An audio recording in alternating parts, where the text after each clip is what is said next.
রাস্তায় দাঁড়িয়ে ক্রিকেট খেলছে মায়া।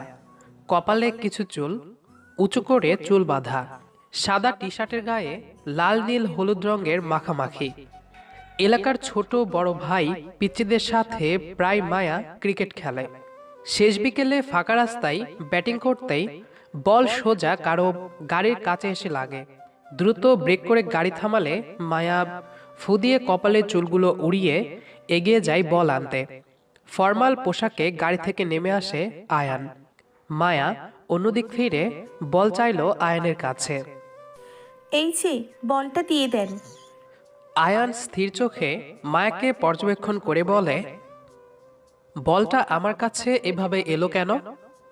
আমি কিভাবে বলবো শুনি? নিজেই বলকে জিজ্ঞেস করুন, তাহলেই উত্তর পেয়ে যাবেন। আয়ান অবাক চোখে মায়ের দিকে তাকায়, ভ্রু উঁচিয়ে জোর করে বলে, এই যে ম্যাডাম, এদিকে তাকিয়ে কথা বলুন।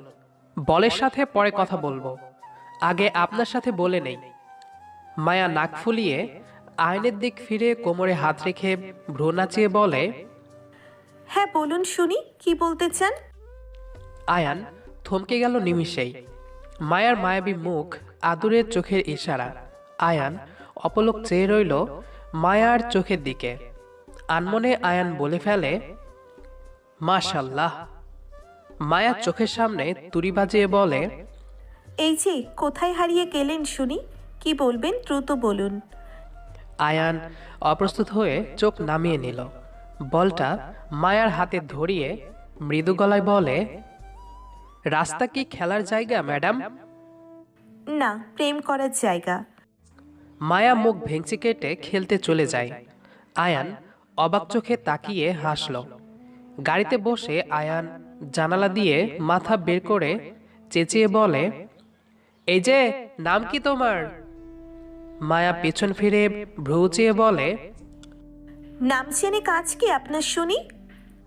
আয়ান একগাল হাসি দিয়ে বলে, হৃদয়ে লিখে রাখবো। মায়ের পাশ থেকে একটা বাচ্চা ছেলে বলে, আপুর নাম মায়া। মায়া? বাহ। আয়ান হেসে গাড়ি চালিয়ে চলে যায়। মায়া আয়ান যেতেই গাল ফুলিয়ে নিঃশ্বাস নিল। বুকের বামে হাত রেখে হার্টবিট থামানোর চেষ্টা করছে। আয়ানের সামনে যেতেই মায়ার সব এলোমেলো হয়ে যায়। তবুও নিজেকে সামলে রাখে সে। সামনের পিচ্চি ছেলেটাকে মায়া কিছুটা ধমক দিয়ে বলে, এই, আমার নাম বললি কেন, শয়তান ছেলে? আয়ান ফুরফুরে মনে বাসায় ঢোকে। হাতে চাবির রিং নিয়ে খেলছে। আয়ানের বাবা সোফায় বসেছিল। আয়ানকে এমন আনন্দিত দেখে কাছে ডাক দিলেন। আয়ান রুমে যাচ্ছিল, বাবার ডাকে সে সোফায় এসে বসে। বাবা বেশ আগ্রহ নিয়ে বলে, কিরে, এত খুশি দেখাচ্ছে কেন? কাহিনী কি? বাবা, তুমি কাল তোমার বন্ধুর মেয়েকে দেখতে যাওয়ার কথা না? আমি আজ দেখেছি তাকে। আমার বিয়েতে আপত্তি নেই, তুমি সোজা বিয়ের আয়োজন করো। আয়নের বাবা খুশি হয়ে গেল। আয়নের কাঁধে হাত রেখে বলে, আমি আজই কথা বলে সবকিছু ঠিক করে নিব। তুই যে এতদিন পর বিয়েতে রাজি হয়েছিস, আমি এতেই খুশি। আলহামদুলিল্লাহ। তোমার পছন্দ এত খারাপ না বাবা যে আমি না করে দিব। আয়ান এই বলে নিজের রুমে চলে যায়।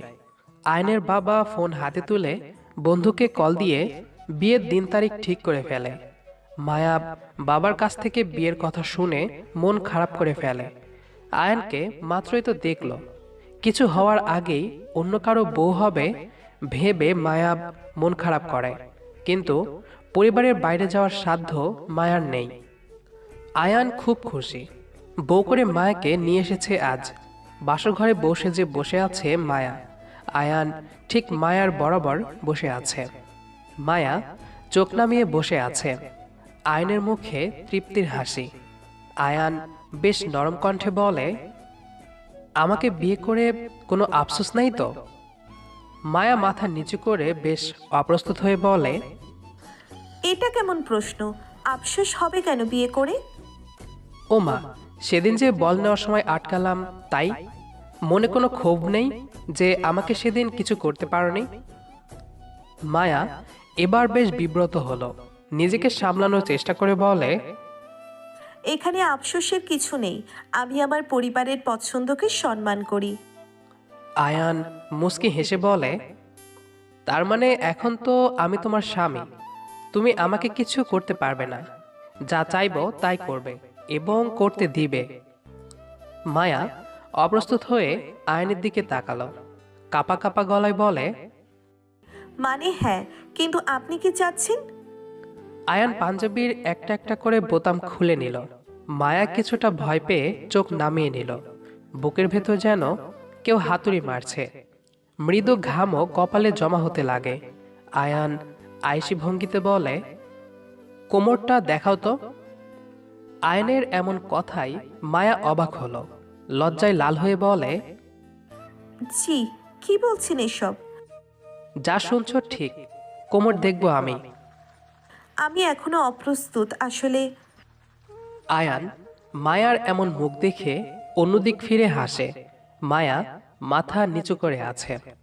আয়ান মায়ার আরো সামনে চলে আসে। মায়া কম্পিত বুক নিয়ে একবার আয়নের দিকে তাকিয়ে চোখ নামিয়ে নিল। আয়ান মৃদু গলায় বলে, সমস্যা নেই, আমি তোমাকে প্রস্তুত করে দিচ্ছি, কিন্তু আগে আমাকে কোমর দেখাও। মায়া লজ্জায় লাল হয়ে আছে, কি করবে বুঝতে পারছে না। শুকনো ঢোক গিলে বলে, একটু জলদি হয়ে যাচ্ছে না? আমাকে যদি সময় দিতেন। আয়ান ভ্রু উঁচিয়ে বলে, এই রাত কি বারবার আসে নাকি? যা বললাম তাড়াতাড়ি করো। মায়া মাথা নিচু করে লজ্জায় গাল লাল করে আছে। কিছু বলার ভাষা নেই মায়ার। আয়ানকে তার পছন্দ সেই দিন থেকে। আজ বাসরঘরে আয়ানকে দেখে বেশ অবাক হলেও নিজেকে মানিয়ে নেয় মায়া।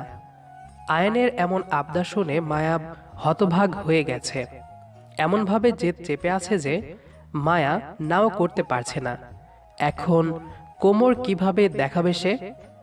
কি হলো, দেখাচ্ছ না কেন? আমি ছাড়া তো এখানে আর কেউ নেই, নাকি রাতটা এভাবে কাটিয়ে দেবে শুনি? মায়া ঠোঁট কামড়ে বলে, আসলে আমি একটু অস্বস্তি বোধ করছি। এভাবে দেখাবো মানে কেমন যেন লাগছে। আয়ন এবার বেশ অনুরোধের সুরে বলে, প্লিজ, আমার খুব দেখতে ইচ্ছে করছে, দেখাও না প্লিজ। মায়া কাপা কাপা হাতে শাড়ির আঁচলে হাত রাখে। কাঁধের অংশ থেকে শাড়ির পিন খুলতেই আয়ান গভীর মনোযোগ দিয়ে মায়ার হাতের দিকে তাকায়। কাঁধ থেকে মায়া ধীর হাতে শাড়ির আঁচল আস্তে আস্তে পেট হয়ে কোমর থেকে নামিয়ে নিল। আয়ান কয়েকবার ঢোক গিলে এক দৃষ্টিতে তাকিয়ে রইল। মায়ার ফর্সা বুক থেকে কোমর অবধি এখন উন্মুক্ত হয়ে আছে। আয়ানের খুব লোভ লাগছে মায়ার ওপর। চোখ নামিয়ে মায়া আঁচল খামচে বসে আছে। আয়ানের হাত নিচ থেকেই যেন মায়ার কোমরে চলে যায়। মায়া আয়ানের স্পর্শ অনুভব করতেই অদ্ভুতভাবে কেঁপে ওঠে। আয়ান মায়ার নামিয়ে রাখা চোখের দিকে তাকিয়ে মায়ার কানে ফিসফিস করে বলে, আমি কিন্তু এই জিনিস দেখতে চাইনি। আমি আপনার শাড়ির ওপরে থাকা এই কোমরের চেনটা দেখতে চেয়েছিলাম, কিন্তু আপনি দেখি অনেক কিছু দেখাতে ইচ্ছুক। মায়া আয়ানের এমন কথাই আকাশ থেকে পড়ে। এত সময় কোমর কোমর করছে, কিন্তু একবারও বলেনি এই কোমরে থাকা চেইনটা সে দেখতে চাচ্ছে। মায়া আয়ানকে ধাক্কা দিয়ে সরিয়ে দ্রুত আঁচল বুকে জড়িয়ে নেয়। চোখ অন্যদিক ফিরিয়ে মায়া বেশ আহত গলায় বলে, আপনি এত সময় না নিয়ে সরাসরি বলতে পারতেন আমার চেন দেখবেন। আয়ান কিছুটা শব্দ করে হেসে বলে, আমি তো বললাম কোমর দেখব। মায়া মৃদু অভিমান প্রকাশ করে বলে, এই আপনি মজা নিচ্ছেন? হ্যাঁ, আপনি খুব অসভ্য, বুঝলেন? আপনি আমাকে সহজ সরল পেয়ে এমন করলেন, তাই না? আয়ান অবাক হওয়ার চেষ্টা করে বলে, বারে, এখন তুমি আমাকে চেন না দেখিয়ে কোমর দেখাবে, সেটা কি আমি জানি নাকি? তবে তোমার সব কিন্তু সেই। মায়া নাক ফুলিয়ে আয়ানকে ধাক্কা দিয়ে বিছানা থেকে উঠে দাঁড়ায়। আয়ান মায়াকে ধরার চেষ্টা করে নিজেও মায়ার পিছু উঠে দাঁড়ায়। মায়া বারান্দায় যেতে পা বাড়ালে আয়ান পিছন থেকে শাড়ির আঁচল টেনে ধরে। মায়া থমকে যায় আয়ানের টানে। মায়া পিছন না ফিরেই বলে, আমার শাড়ি ছেড়ে দিন বলছি। আয়ান শাড়ি ছেড়ে মায়ার হাত টেনে পিছন থেকে শক্ত করে মায়াকে জড়িয়ে ধরে। মায়ার কাঁধে মুখ রেখে আদুরে গলায় বলে, বেশ, শাড়ি ছেড়ে দিলাম, কিন্তু তোমাকে তো ধরতে পারি। মায়ার নিঃশ্বাস বেশ ঘন হয়ে আসে। আয়নের গরম নিঃশ্বাস মায়ার কাঁধে পড়ছে। মায়া চোখ বন্ধ করে বলে, আপনি কিন্তু খুব অসভ্য, এটা কি জানেন? আয়ান মুচকি হেসে বলে, হ্যাঁ শুনেছি, বিয়ের রাত থেকে ছেলেরা অসভ্য হয়ে যায়, আর আমি তো আরো বেশি হব। মায়া কৌতূহল নিয়ে বলে, কেন আপনি বেশি হবেন কেন? কারণ আমার বউ তো মারাত্মক সুন্দরী, তাই আমি বেশি হব অন্য সবার তুলনায়। মায়ার বুক ধক করে ওঠে। লজ্জায় চোখ এদিক ওদিক ঘোরাতে লাগে। পুরো দেহে যেন কাঁপন ধরে গেছে আয়নের কথা শুনে। মায়া আয়নের হাত থেকে নিজেকে ছাড়িয়ে পালাতে চাইলে আয়ান আবারও টেনে ধরে। এবার আয়ান মায়াকে দেওয়ালের সাথে চেপে ধরে। মায়া অপ্রস্তুত বিস্মিত চাহনি নিয়ে আয়ানের দিকে তাকায়। চোখে মুখে তার অসম্ভব লজ্জা। আয়ান মায়ের দুহাত দুদিকে নিয়ে দেওয়ালে চেপে ধরেছে। মায়ার শ্বাস নিঃশ্বাসের ওঠানামার সাথে ধীরে ধীরে বুক থেকে শাড়ির আঁচল পেট ছুঁয়ে ফ্লোরে লুটিয়ে পড়ে। সাথে সাথে আয়নের চোখের সামনে বের হয়ে আসে মায়ার ফর্সা উন্মুক্ত বুক, পেট, কোমর। মায়া লজ্জায় চোখ বন্ধ করে মুখ অন্যদিকে ফিরিয়ে নেয়। আয়ান অপলক চোখে মায়ার সামনের গঠন দেখতে থাকে। নিঃশ্বাসের সাথে মায়ার বুক কাঁপছে, যা দেখে আয়ানের ভীষণ লোভ হলো। আয়ান মায়ার হাত ছেড়ে দিয়ে আলতো করে মায়ার গলা থেকে বুক, তারপর পেট ডান হাতের আঙ্গুলের স্পর্শ দিয়ে ছুঁয়ে দিল। মায়া শিহরিত হলো আয়ানের স্পর্শে। আয়ান হুট করে মায়ার পায়ের কাছে হাঁটু ভেঙে বসে পড়ে। আয়ানের গরম নিঃশ্বাস একদম মায়ার নাভিতে এসে পড়ছে। আয়ান কিছুটা সময় নাভির দিকে তাকিয়ে থেকে শক্ত করে মায়ার কোমর জড়িয়ে ধরে নাভিতে মুখ ডুবিয়ে দিল। মায়া অস্থির হয়ে যায় আয়ানের এমন ছোঁয়াতে। একটা সময় মায়া আয়ানের মুখ চেপে ধরে পেটের সাথে। মায়ার সাই পেয়ে আয়ান যেন আরো উন্মাদ হয়ে যায়। আহ, ছেড়ে দিন আমাকে, আমার খুব অস্থির লাগছে। নাভিতে বেশ কামড় অনুভব করে মৃদু আর্তনাদ করে মায়া কথাটা বলে। আয়ান ধীরে ধীরে মুখ সরিয়ে নিল। মায়া যেন প্রাণে বাঁচে। বেশ পালাতে লাগে মায়া। আয়ানকে ঠেলে মায়া সরে যেতে চাইলে আয়ান দ্রুত উঠে দাঁড়ায়। মায়াকে এবার কোলে তুলে নিয়ে বিছানার কাছে আসে। মায়া বিস্মিত হয়ে বলে, কি করছেন আপনি? আয়ান নেশাক্ত গলায় বলে, কি দরকার ছিল সাই দিয়ে আমাকে পাগল করার? এখন তো আমি তোমাকে ছাড়তে পারবো না। আমাকে উন্মাদ করে দিয়েছো তুমি মায়া। মায়া আয়ানের দিকে আবেগী চোখে তাকায়। আয়ান মায়াকে বিছানায় এনে বালিশে শুয়ে দেয়। বুক থেকে কোমর অবধি আয়ান নেশাভরা চোখে দেখে নিজের পাঞ্জাবি খুলে ফেলে। মায়ার ওপর ঝুঁকে কাঁধে মুখ ডুবিয়ে দিল আয়ান। অন্যদিকে মায়ার হাঁটু অবধি কাপড় এনে হাত বুলাতে থাকে আয়ান। মায়া দু হাতে শক্ত করে আয়ানকে চেপে ধরে।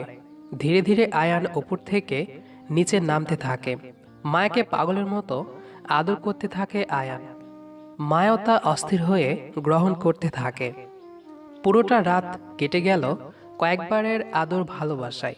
সকালে চারদিকে সোনালি আলো ফুটে ওঠে। জানালার পর্দা ভেদ করে একফালি রোদ এসে আয়ানের চোখে মুখে পড়ে। আড়মোড়া ভেঙে পিটপিট করে আয়ান চোখ খুলে নীল রঙের শাড়িতে চুলে তোয়ালে পেঁচানো মায়াকে দেখতে পায়। কপালে সাদা পাথরের টিপ দিয়ে আয়না থেকে চোখ সরিয়ে ঘাড় ফিরিয়ে বিছানায় আয়নের দিকে তাকালো। আয়ান মৃদু হেসে বলে, গুড মর্নিং। মায়া নাক ফুলিয়ে ভেঙচি দিয়ে আয়নের কাছে এগিয়ে আসে। কোমরে দু হাত রেখে বলে, পুরো রাত তো আমাকে আলুর মতো চটকালেন, আর এখন গুড মর্নিং দিচ্ছেন? আয়ান একটু অপ্রস্তুত হেসে বলে, তুমি জিনিসটা এমন যে না চটকে থাকা যায় না। মায়া রাগ দেখিয়ে বলে, এই হাসবেন না তো, এসব কি করেছেন হ্যাঁ? মানে আমি কিভাবে সবার সামনে যাবো এখন বলুন তো? আয়ান চোখ বড় করে তাকিয়ে আছে মায়ের দেখানো জায়গাগুলোতে। কোমরে আয়নের আঙ্গুলের দাগ, ঘাড়ে বুকে লাল দাগ, এমনকি হাতেও দাগ হয়ে আছে। আয়ান বেশ বুঝে রাতে তার হুঁশ আসলেই একটু বেশি উড়ে গেছিল। নিজেকে সামলে আয়ান আয়েশি ভঙ্গিতে বলে, ও মা, তুমি বুঝি কিছু করেনি? হ্যাঁ, এগুলো কি শুনি? আয়ান বুক থেকে চাদর সরিয়ে মায়ার নখের দাগ দেখালো। পিঠেও একই অবস্থা। মায়া লজ্জায় চোখ নামিয়ে নিল। অপ্রস্তুত গলায় বলে, তো আপনি যে এমন জায়গা দাগ করলেন যা লুকানো যায় না, আপনার এগুলো তো জামার ভিতর থাকবে নাকি? কেউ তো আর দেখবে না। কিন্তু আমি বাইরে যাব কিভাবে শুনি? মানুষ এমন করে নাকি? আয়ান উঠে বসে, অবাক হওয়ার চেষ্টা করে বলে, আচ্ছা তাই? তার মানে নিজের বেলায় ঠিকঠাক, আমার বেলায় উল্টো? তা মানুষ কেমন করে দেখাও তো আমাকে। মায়া থতমত খেয়ে বলে, নিজের দোষ স্বীকার করবে তা না আমাকে আসছে বয়ান দিতে।